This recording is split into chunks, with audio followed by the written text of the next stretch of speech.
ressecção transuretral da próstata. McNeil, em 68, ele fez uma definição dessas regiões da próstata, né? Então a gente tem a zona de transição, que envolve a uretra prostática, tá? Exatamente no ângulo uretral, onde desembocam os ductos ejaculadores, e aqui vai ter o vero montano, tá? A zona central, que é posterior à uretra prostática, tá? Tem esse aspecto triangular, por onde trafegam os ductos ejaculadores. A zona periférica, que na próstata normal compõe a maior parte da glândula, mas normalmente a gente, quando faz ultrassom de próstata, a zona de transição já está grande, e aí a gente já tem um aumento da próstata. Então parece que a zona periférica tem o menor componente da próstata, mas na verdade a glândula normal não. E o estroma fibromuscular anterior, né, que compõe, que preenche essa falha da zona periférica anterior, que geralmente não tem glândulas nenhuma nessa região, né? Então, anatomicamente, a gente tem essas zonas, né? Aqui o vero montano, né? Que é isso aqui, o vero montano, tá? No vero montano a gente tem o utrículo prostático, né? Que é essa cavidade, tá? Em fundo cego. E aqui a gente tem a abertura dos ductos ejaculadores, né? Que trafegam através da zona central. Então, é esse o padrão, tá? Anatômico que a gente tem que pensar. Aqui de novo, né? O estroma fibromuscular anterior, a uretra, os ductos ejaculadores trafegando através da zona central e a zona periférica. E aqui mostrando a junção entre a vesícula seminal e os vasos deferentes, formando os ductos ejaculadores, né? Desembocando aqui no vero montano, tá? No ultrassom, a zona periférica tem esse aspecto aqui mais hiperecogênico, homogêneo, tá? Aqui seria um corte da zona central. E aqui já a zona de transição no terço médio e a parte mais apical. Então vocês veem que a zona periférica ela compõe 70% da próstata normal, tá? Base, terço médio e ápice envolvendo a uretra. Já a zona central, né, a gente vai encontrar posteriormente ao ângulo uretral, tá? Se a gente olhar aqui a zona a uretra, né, no seu ângulo, né, a uretra no seu ângulo, a zona central tem esse aspecto triangular, tá vendo? Posteriormente a essa área da zona de transição que envolve a uretra prostática, tá? E por ela trafegam os ductos ejaculadores que desembocam no vero montano. A zona de transição, né, que compõe cerca de 5 a 10% da glândula normal, mas quando tem HPB ela é gigante, ela aumenta e comprime, né, a zona periférica, né? Ela é composta por 2 lobos laterais e às vezes tem lobos supranumerários, tá? Aqui ocorrem 20% dos cânceres de próstata. Ela tem uma camada fina de tecido fibromuscular que separa ela das demais zonas, né? E o lobo mediano, né, que pode emergir do estroma periuretral, tá? Então é mais incomum, né? Mas quando a gente tem esse lobo mediano, tem um componente importante para ocluir a saída da urina durante que dificulta muito a vida do paciente. Finalmente, o estroma fibromuscular anterior, que vem da base ao ápice da próstata, tá? Essa região aqui, composta de elastina, colágeno e músculo liso. Raramente tem câncer, na verdade o câncer é por infiltração das glândulas nessa região. Anatomicamente, a gente vai ver aqui na base, primeiro as vesículas seminais, a porção polar dos deferentes. No próximo corte a gente vai ver a zona central, zona periférica, em seguida a zona de transição e aqui uma parte mais apical, mostrando a zona de transição. No axial, a anatomia é bem clássica, aqui em uma próstata normal, ó, zona central, aqui a zona de transição, envolvendo a uretra prostática no seu ângulo, aqui estaria o vero montano, né? Migrando com ultrassom para o eixo parasagital, nós vamos encontrar aqui a vesícula seminal, vamos ver também o ducto ejaculador deferente, a vesícula seminal confluindo, né? E entrando dentro da zona central, o ducto ejaculador. De novo as imagens sonográficas vindo da base até o ápice, até a gente encontrar simplesmente a uretra envolta pela zona periférica. E aqui, mostrando aqui como a gente mede a próstata na forma ideal, né? Um eixo médio, né? Axial, mostrando a medida lateral e a medida no eixo sagital, né? As duas medidas do eixo sagital para compor aí o volume prostático. A vesícula seminal, as vesículas seminais são tubos contorcidos, com cerca de 5 centímetros, que formam saculações lateralmente, porção polar dos deferentes, né, que a gente vê, e vão se unir aos deferentes para formar os ductos ejaculadores na base da próstata. Então a gente vê no ultrassom as vesículas seminais, a porção polar, né, no eixo axial. Aqui uma vesícula seminal bem murchinha, tá, mostrando a união das duas estruturas do deferente com a vesícula seminal, e aqui uma vesícula seminal um pouco mais dilatada com conteúdo interno, tá? São duas coisas que a gente pode encontrar. Normalmente os deferentes, né, a porção ampolar, né, e a união da vesícula seminal e do deferente para formar o ducto ejaculador na base da próstata. Esse é um caso interessante de ausência bilateral das vesículas seminais e dos deferentes, tá? Aqui a anatomia vascular, mostrando o suprimento arterial que vem da artéria hipogástrica, né, do tronco glúteo por dentro da artéria gênito-vesical, tá? É por aqui. Então elas vão formar as artérias vésico-deferenciais, tá? O pedículo prostático superior, que é o principal, irrigam completamente, que tem um ramo uretral, né, um ramo que vai para a uretra, um ramo capsular, e o pedículo prostático inferior, tá, que vai para cá, em direção ao ápice prostático. No ultrassom a gente acaba enxergando, basicamente, o feixe vasculo nervoso, que acompanha, que vem desde a base da próstata, né, até o ápice prostático e acompanha aqui a uretra, né? Isso é muito importante para a preservação da potência numa cirurgia de prostatectomia radical. Já a drenagem venosa se dá pelas veias hipogástricas também, tá?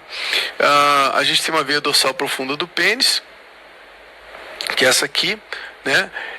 Que é a veia dorsal superficial, né? Que a gente não vê aqui, né? Não vê aqui.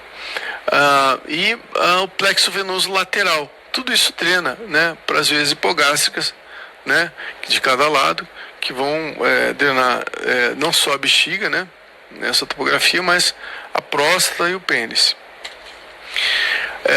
Com relação à inervação, tem 3 cadeias periféricas que vão inervar o assoalho pélvico e os órgãos relacionados. O nervo hipogástrico, simpático, cadeia simpática, plexo sacral parasimpático, que é a inervação esplâncnica, e os nervos pudendos, que são nervos sacrais somáticos. Todos vão ter fibras aferentes e eferentes. Então, a inervação se dá pelo plexo hipogástrico inferior, o plexo pélvico, que tem fibras simpáticas e parasimpáticas efetoras, tem fibras aferentes sensoriais, fibras simpáticas têm origem de T10L2, que vão passar pelo gânglio do plexo simpático, formando o plexo hipogástrico superior. O plexo hipogástrico superior se divide em nervos hipogástrico inferior e direito e esquerdo, que fornecem a inervação simpática para o plexo hipogástrico inferior. Já a inervação simpática faz a função secretora das vesículas seminais, contração das vesículas seminais durante a eliminação do sêmen. E da próstata também durante a ejaculação. Então vai contrair coordenadamente tudo isso, né? As vesículas seminais, o deferente, a uretra e até a próstata, tá? Para eliminar toda a secreção durante a ejaculação. Então aqui a gente vê, né, só para vocês terem uma ideia, o plexo hipogástrico superior, né, convergindo para o plexo hipogástrico inferior, né, e os 2 nervos hipogástricos, né, a inervação esplâncnica inferior, tudo isso inervando essa região da próstata, da bexiga e do reto. Ah, o plexo sacral parasimpático faz a inervação esplâncnica, né, com fibras pré-ganglionares, que tem origem dos segmentos medulares S2 e S4. Sai dos forames neurais com nervos esplâncnicos e descem junto à borda lateral do reto de cada lado, tá? Vão formar os feixes vasco-nervosos cavernosos, que vai cursar, né, ínfero-lateral à bexiga, lateral aos vesículos seminais e lateral e inferior à próstata, posterolateralmente à uretra membranosa, junto ao ápice prostático, né? Então, os nervos, o feixe vásico nervoso vai inervar os corpos cavernosos, a próstata, o reto e músculo elevador do ânus. A função é ereção, contração do colo vesical, tá? Então, esses feixes são muito importantes para ereção e contração do colo vesical. E ainda tem os nervos pudendos, né, que são nervos sacrais somáticos, que vão ter origem, né, dos nervos, das raízes nervosas S2, S4/S5, do plexo lombosacro, tá? E tem 3 ramos terminais: o retal inferior, o dorsal do pênis e o perineal. Faz a inervação do esfíncter urinário externo, também aqui, tá? Que é importante para controle voluntário da diurese. Bom, com relação ao HPB, que é mais importante para a gente. HPB, a hiperplasia prostática benigna, é muito prevalente. 50% dos homens maiores de 50 anos vão ter HPB. Isso vai se correlacionar com o crescimento da glândula interna, né? Que é um termo, não é um termo anatômico, né? Mas tem origem multifatorial. Os componentes de crescimento da glândula podem ser tanto epitelial como glandular e até estromal e muscular. Esses pacientes vão evoluir com LUTS, que é Lower Urinary Tract Symptoms, e que é medido pelo IPSS, um score de IPSS, tem uma gradação que mostra qual o grau de obstrução que a HPB causa. Nós, radiologistas, temos que nos ater a medir volume total da glândula, o IPP, avaliar o conteúdo da bexiga, avaliar paredes da bexiga, espessamento da parede vesical, medir volume pré e medir volume pós-miccional. É muito importante não medir só o volume pós-miccional, mas o volume pré também, para a gente estimar como esse paciente esvaziou a bexiga. A bexiga muito cheia esvazia mal, bexiga muito vazia realmente não tem muita correlação com o volume pós-miccional. Então, a glândula deve medir até 25 cc. A medida suprapúbica se faz dessa forma, como a gente mostrou anteriormente, lateral, no sagital e anteroposterior. E para a gente fazer a avaliação, deve ter um volume mínimo de 100 ml dentro da bexiga para a gente enxergar bem a próstata. O IPP, é importante que a gente entenda que o normal é ter 10 milímetros, essa medida, né, perpendicular, medida do lobo médio ou mediano, né, na base da bexiga, mas ela tem realmente uma correlação com obstrução infravesical, 80%, com 80% de sensibilidade e 68% de sensibilidade, de especificidade. Mas é importante que o paciente esteja dentro dos parâmetros de enchimento vesical. Volume ótimo é de 100 a 200 ml. Se ele tiver menos que 100, você vai acabar superestimando esse IPP. E maior que 400, você vai subestimar esse IPP. Então, toma cuidado que o enchimento vesical ele pode influenciar essa medida, porque abaixo de 100 você vai ter muita protrusão do lobo médio para dentro da luz vesical, e quando esse volume for maior que 400, a bexiga e a urina vão empurrar a próstata para o períneo, reduzindo o IPP. É sempre importante a gente avaliar o conteúdo e as paredes da bexiga, porque não só a trabeculação, mas a presença de divertículos, a presença de divertículos maiores, grandes, né? Células, né? Na parede da bexiga e até de cálculos. Tudo é importante para a avaliação completa daquele paciente. A espessura vesical ela vai variar com o enchimento vesical. Após 250 ml, ela atinge uma espessura uniforme, ela não diminui mais, né? Nos homens adultos, a gente tem a espessura média da parede vesical, ela vai variar, né? Ou seja, da mucosa até a adventícia perivesical, de 3 milímetros quando distendida e 5 milímetros quando não distendida, né? Esse é o padrão. Mas é uma medida mais sujeita à variabilidade por conta de outras alterações, como a cistite bolhosa, a obesidade, por conta dessa adventícia estar muito gorda, né? O edema, né, da parede da bexiga e da população estudada, que pode variar também. Então, para realmente a gente avaliar a obstrução, o fator obstrutivo e uma hipertrofia do detrusor, né, ou um afinamento do detrusor, é interessante a gente medir a espessura do músculo detrusor, tá? É uma medida antero-posterior que a gente faz até com o linear, né, que é melhor. A gente vai incluir só a área hipoecogênica, a espessura, tá? Da área hipoecogênica, deixando a adventícia e a mucosa de fora. Isso aí, maior que 2,4 milímetros, vai sugerir uma hipertrofia do detrusor, né? Decorrente de uma obstrução infravesical nos homens adultos. Maior que 2,4 milímetros, obstrução. Também nos detrusores hipoativos, tá? A gente vai ter um afinamento do detrusor. É diferente, né? São pacientes que vão ter capacidade vesical aumentada de detrusor fino, né? Então, quando a espessura for menor que 1,23 e a capacidade vesical estiver aumentada, isso vai se correlacionar 100% com o detrusor hipoativo. Tá? Então, essa medida da espessura do detrusor é muito importante na prática clínica. Medir volume pré-miccional e pós-miccional são importantes, porque vai se correlacionar com a obstrução infravesical. A média do normal é de 12 cc só, sabe? E a gente diz que se tiver maior que 40 cc de resíduo pós-miccional, existe uma correlação, um risco de progressão da HPB, né, com fator obstrutivo. Lembrar também, às vezes, de você, quando vê um detrusor muito aumentado, né, ou muito fino, avaliar o trato lombar, o trato urinário superior, para ver se existe hidronefrose, tá? Isso se correlaciona, né, com obstrução. A gente tem também achados de RTU. Eu trouxe um paciente meu pós-RTU mostrando uma ressecção completa, tá vendo? Da glândula interna, sobrou apenas as zonas de transição, da zona periférica, né, desculpe. E aqui um artigo livre mostrando uma canalização. Um paciente com tumor de próstata, foi feita apenas uma canalização. Só achados pós-ressecção transuretral de próstata.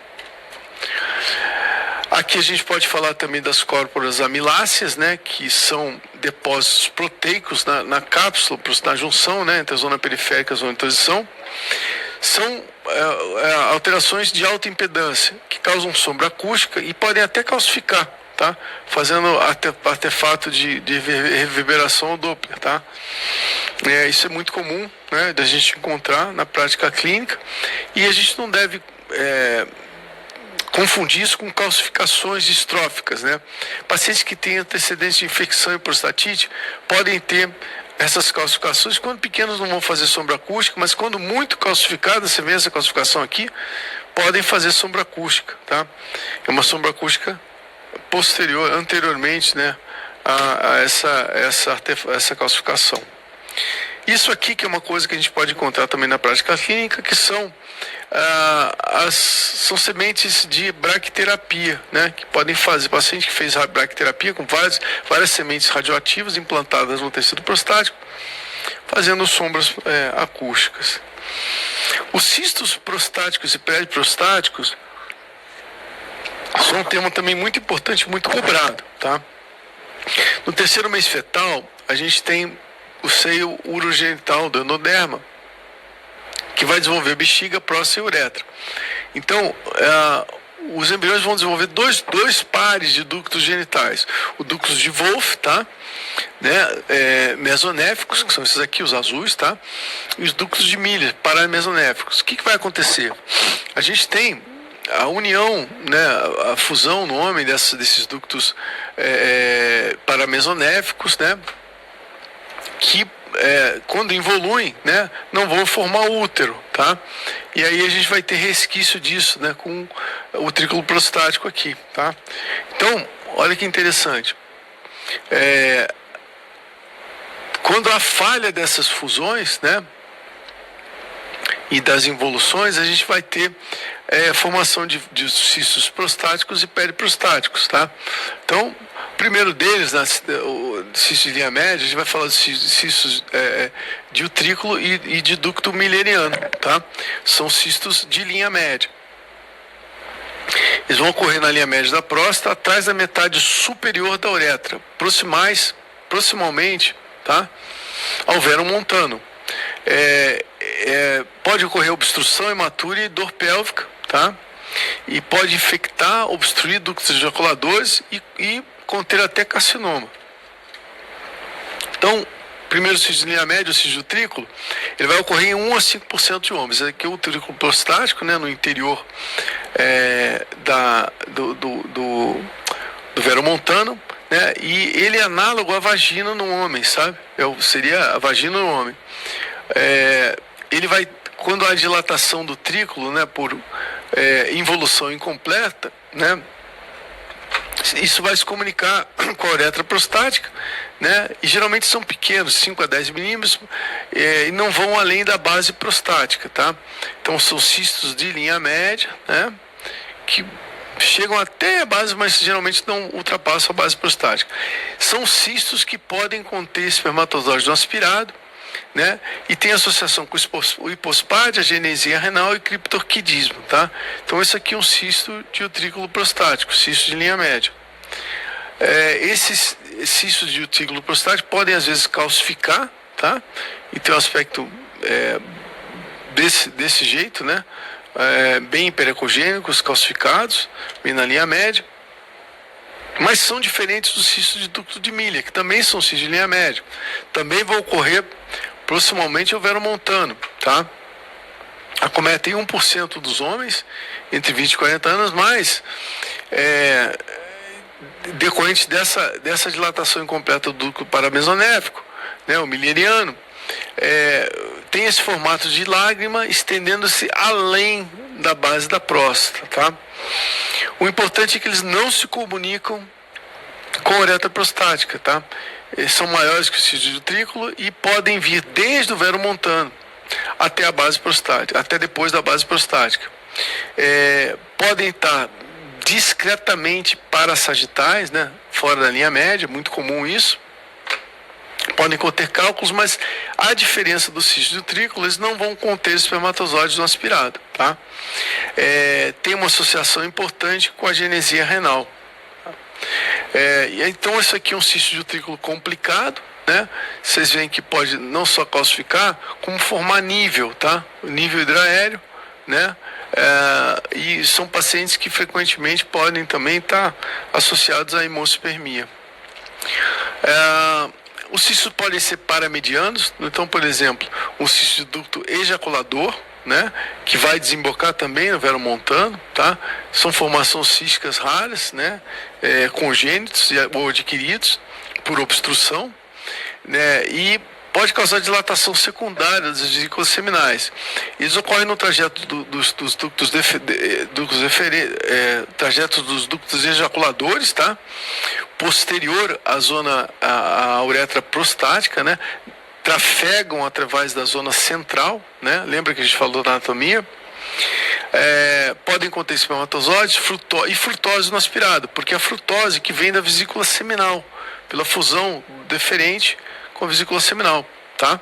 Eles podem conter cálculo, pus ou sangue e podem causar hematospermia e disúria, tá? É muito comum que ele tenha hematospermia e disúria. Quando a gente tem um cisto de ducto ejaculador, a gente tem dilatação do ducto de ejaculação a montante, tá? Então, isso é uma coisa que pode acontecer também. O cisto de retenção são cistos adquiridos, tá? Por aumento da incidência, né? Geralmente aumento com incidência com envelhecimento, 50, 60 anos de idade. Fibrose e obstrução vão causar a dilatação e formação cística, né? Geralmente muito associado com volume prostático, mas podem ocorrer em qualquer região da próstata, tá? Tanto na zona de transição como na zona periférica. É muito comum também ter cistos de degeneração da HPB, tá? Localizados na zona de transição. São cistos prostáticos mais comuns nos pacientes que a gente encontra com HPB. Variam de tamanho e formato. Podem conter cálculos e sangue. Esses cistos também podem ocorrer nas vesículas seminais, né, que podem ser congênitos ou adquiridos, relacionados à atresia congênita do ducto ejaculador, entre 10 e 40 anos, geralmente unilaterais e protruem para a bexiga. Tá? Podem causar hematura, hemospermia, distúrbios da ejaculação, desconforto perineal, epidemia de retenção urinária e até estarem associados à infertilidade. Contém espermatozoides, frutose e sangue, e também são comumente associados à genesia renal e ipsilateral. Tá? Os cistos podem ocorrer até nos ductos deferentes, tá? Com esse aspecto. Um cisto realmente acometendo o interior do ducto deferente. Geralmente é uma anomalia congênita e são causas frequentes de azoospermia e infertilidade. A genesia bilateral dos ductos deferentes acontece na fibrose cística, né? Então, lembrar da fibrose cística tem que ser pesquisado. Outras causas são infecção, obstrução e neoplasia. E cistos da porção ampular, que é muito raro, tá? Muito raro. Mas cistos da porção ampular dos ductos deferentes. Então, lembrar, né, que existem diagnósticos diferenciais desses cistos, né, que é o ureterocele, pode parecer aí um cisto de vesícula seminal, ducto deferente. Dilatação da uretra prostática pós-RTU pode acontecer também, divertículos de bexiga que podem protruir posteriormente, parecendo, né, um cisto prostático ou periprostático, até o ureter ectópico, tá? Com dilatação da ureterocele, né? Pode confundir também, né, com cistos prostáticos e periprostáticos. Lembrar também, gente, pós-operatório, da migração do balão da sonda vesical para dentro da loja prostática, tá? Tem colegas que colocam, né, o balão, inclusive, dentro da uretra prostática para compressão e conter sangramento, mas isso aqui, na verdade, é decorrente da sonda vesical. Então, resumidamente, aqui a gente vê todos os cistos prostáticos e periprostáticos, né? Aqui, o cisto de utrículo prostático, no veromontano, né? O cisto do ducto mileriano, que também é da linha média, que pode ultrapassar a base da próstata, o cisto de ducto ejaculador, cisto de deferente, cisto de vesícula seminal, cisto de retenção, né, que são todos paramedianos. Vamos falar agora de prostatite. A prostatite é uma afecção classificada em 4 síndromes diferentes. A gente pode ter a prostatite tipo 1, né, que é a prostatite aguda bacteriana, tipo 2, a prostatite crônica bacteriana, tipo 3, a prostatite crônica com dor pélvica crônica, dividida em inflamatória e não inflamatória, e a prostatite inflamatória assintomática. No ultrassom, a gente tem vários achados. Os achados sonográficos de prostatite, né, na aguda, são uma próstata aumentada, né, com aumento difuso ou focal, com áreas hipoecóicas na zona periférica, né, por conta do edema. Pode apresentar áreas discretamente hiperecogênicas relacionadas à inflamação e fibrose, irregularidades da cápsula prostática, irregularidade da região periuretral, espessamento dos ductos ejaculadores, é muito comum, coleções fluidas hiperecogênicas, que aí seriam abscessos intraprostáticos, e aí que evoluem para tardiamente a prostatite granulomatosa, que é mais crônica, que vão ter áreas hipoecogênicas focais mais bem delimitadas. No ultrassom transretal, a gente vai ver edema do veromontano, edema da zona periférica, dilatação de ductos ejaculadores e alterações nas vesículas seminais. Então, o padrão assim da prostatite aguda Infecção bacteriana aguda da próstata, tá? Com o diagnóstico clínico vai ajudar bastante, paciente com febre, dor perineal, disúria, urgência, polaciúria, retenção urinária e disquesia. Mas no toque retal a próstata vai ser muito dolorosa, abalada, amolecida, mas comumente na zona periférica, tá? Então você vai ter áreas hipoecogênicas, né, de edema, né, com hiperemia, né, ao Doppler colorido. É isso que vai caracterizar e pode evoluir para abscesso e etc. A prostatite crônica pode ser infecciosa e não infecciosa. A infecciosa é a perpetuação da infecção prostática bacteriana, tá? E a não infecciosa por inflamação, por congestão ou refluxo de urina para a próstata, para os ácidos prostáticos, né? Isso pode levar a fibrose e obstrução com prostatite crônica. Então, o diagnóstico clínico é um pouco mais difícil por dor perineal, por mais de 3 meses, né, e pode ser assintomática. A leucocitose na secreção prostática faz o diagnóstico, e o ultrassom vai cursar com calcificações, abscessos organizados e granulomas. Então veja que é bem heterogêneo, com calcificações grosseiras, importante. Calcificações grosseiras, importante. Áreas heterogêneas, são não só com granulomas hipoecogênicos, não só áreas hiperecogênicas, mas bem heterogêneas. E até abscessos crônicos, né, bem localizados dentro do parênquima prostático. A prostatite crônica ela pode inclusive se tornar cavitada, tá? Levar a prostatite cavitada com infecção prolongada, fibrose, né? E constrição ductal com dilatação acinar dos ácidos prostáticos, né? Com esse aspecto clássico em queijo suíço, tá? E os abscessos são as complicações raras, mas são complicados, né? São severos, né? É uma cavidade em qualquer região da próstata com infecção bacteriana, tá? Que pode levar a febre, calafite, disúria, polaciúria, urgência, dor hematura, leucocitose e PCR muito aumentado, tá? No ultrassom a gente vai ver essas coleções heterogêneas, tá? Hipoecogênicas, bem irregulares, né? Com margens irregulares e halos de hiperemia, né? Então, o abscesso prostático, inclusive hiperemia, é importante, né? Esses abscessos prostáticos às vezes têm que ser tratados por via de punção, tá? E raramente por via transuretal, raramente por via cirúrgica. Então, o abscesso prostático pode cursar com essa hiperemia ao redor da coleção heterogênea com nível.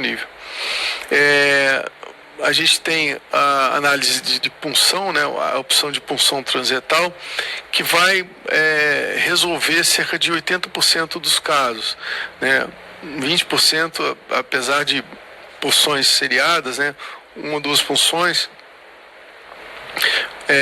você não vai ter resolução e o paciente precisa partir para um tratamento mais efetivo. A neoplasia da próstata está dentre as 5 neoplasias com maior incidência em 2 milhões do homem, né? Exceto o câncer de pele. Então, é a 6ª neoplasia mais prevalente do mundo, né? Porque ela é arrastada, né? A maior incidência na 7ª década de vida. E no Brasil, em 2016, foram estimadas 13.778 mortes por conta do câncer de próstata. Então, quais são os tipos histológicos que a gente precisa saber?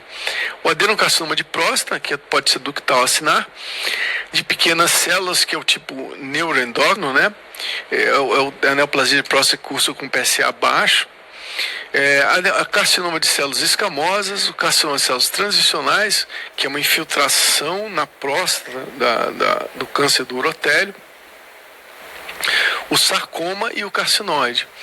70% das vezes ele ocorre na zona periférica, em 20% na zona de transição, em 1 a 5% na zona central, e o estroma fibromuscular anterior é raro, né? Depende de invasão dessas glândulas para o estroma fibromuscular anterior, não é primário dali.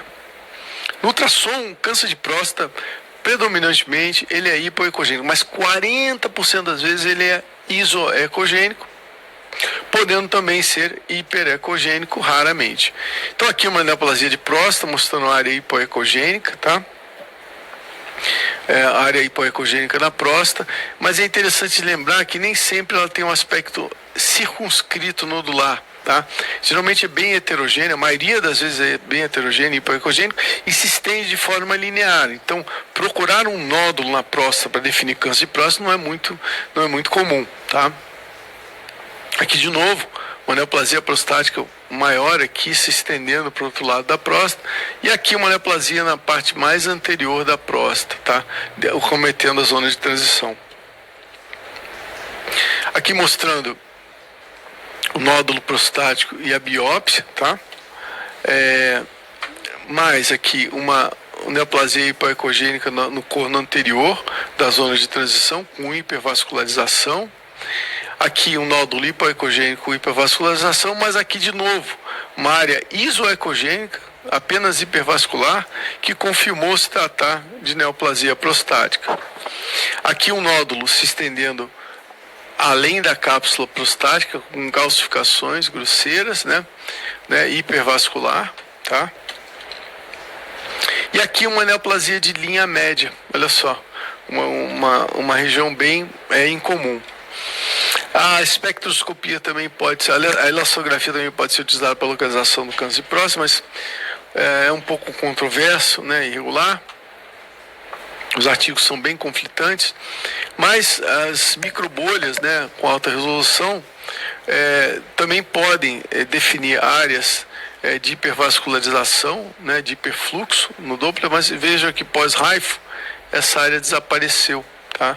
Então, mostrando que as microbolhas podem ser úteis para diagnóstico de áreas com câncer de próstata. Lembrar do PIRADS, tá? Que o PIRADS realmente ele tem uma função, né, na caracterização da neoplasia de próstata. Ele é muito importante pré-biópsia, né? Biópsia de próstata ela começou por via transperineal, para vocês terem uma ideia, né? E com agulha de Silverman de 12G, né? O urologista apenas palpava a próstata para fazer a biópsia, mas com o advento do ultrassom transretal foi se propondo a biópsia sistemática, né? Que começou com áreas cistantes, né? Com fragmentos nas bases, terço médio e ápice de cada lado, até a cistante estendida, né? Que é o que foi padronizado pela SBU, né? Com 2 fragmentos de cada lado, né? E fragmentos adicionais às áreas suspeitas de nódulo ou zonas hipervasculares. Hoje a cistante estendida é o padrão ouro, né? De 8 a 15 fragmentos. As biópsias, sabendo que isso aumentou bem a detecção do câncer de próstata em 42%. A gente sabe também que existe a redução da detecção da biópsia com a repetição do procedimento, né? Se a gente não tiver nenhum dado adicional, né, de ressonância ou microultrassom para a gente definir as áreas mais suspeitas. Mas hoje a gente usa, né, a sedação ou bloqueio periprostático, antibiótico sempre, né, para profilaxia de infecção. Suspensão de anticoagulantes é interessante, e a cistante estendida com Trucut 18G, né, obtendo-se aí 12 fragmentos ou mais. O bloqueio periprostático, nos casos em que a gente faz nesse local, é comum, tá? É interessante para diminuir a dor no paciente, né?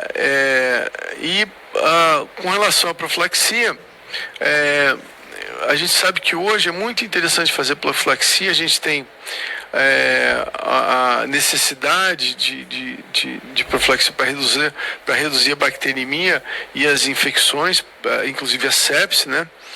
Apesar da quinolona ser a classe mais utilizada, né, nos estudos, a gente sabe que a profilaxia ela tem sido feita, né, hoje com ceftriaxona e com fosfomicina, né? realmente é interessante a gente cobrir as bactérias, né, as principais são Escherichia coli, Pseudomonas e outros bacilos gram-negativos, né? Não, a gente não faz antibiótico enema normalmente na biópsia transretal, né? Realmente não muda, só muda o risco de bacteremia. E um antibiótico num dia versus 3 dias realmente só mudou a bacteremia. Então, tem também a possibilidade de supositório de PVPI, né? Considerando também o risco de alergias, né? Mas é barato e fácil de aplicar, né? E a gente sabe que, como aumentou muito a resistência bacteriana, a gente tem migrado para desistir da quinolona, porque a gente tem uma resistência bacteriana muito alta, né? Devido ao seu aspecto, não só pelo aspecto da resistência bacteriana, mas tem ainda outros fatores multifatoriais, como imunidade pessoal, inóculo bacteriano, o genótipo da bactéria e as técnicas, a quantidade de fragmentos, se biopsiou a zona de transição, se é uma biópsia repetida, o paciente ainda está repetindo uma biópsia, né, já teve infecção no passado, né? Além de os fatores que preocupam a gente, né, do potencial dos malefícios do uso da quinolona no longo prazo, além da resistência bacteriana, ruptura tendínea, neuropatia periférica. Então a gente está abandonando muito a quinolona e usando a ceftriaxona, seja ela venosa ou até intramuscular, tá? Além disso, tem a possibilidade de a gente fazer o swab retal, tá? Para detectar, direcionar a profilaxia, que é feito de 1 semana a 30 dias antes no paciente, vai para a cultura e a gente avalia a resistência a algumas bactérias. Não dá para fazer todas as bactérias, tá? Mas geralmente com swab retal a gente acaba usando ou ceftriaxona ou ampliando isso com dose única de gentamicina para prevenir a infecção. Então aqui um caso de biópsia prostática, num nódulo também aqui de zona de transição, que não é tão comum. Vem crescendo a fusão de imagens, né, para o procedimento, com a ressonância para melhorar o diagnóstico, né, dessas lesões prostáticas que a gente enxerga na ressonância, mas não enxerga no ultrassom, e a biópsia transperineal, que tem sido utilizada com muita frequência para reduzir esse índice de infecção a 0, que é uma novidade.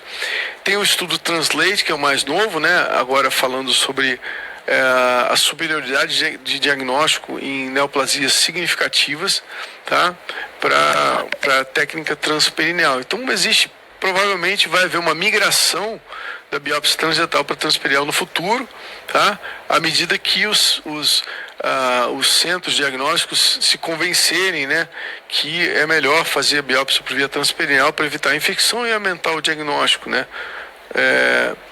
Lembrar que existem complicações, né, então a infecção gira em torno de 5 a 7%, mas para hospitalização 1 a 3%. Talvez a infecção hoje gire em torno, talvez com as profilaxias novas, de 1,4 a 1,6%.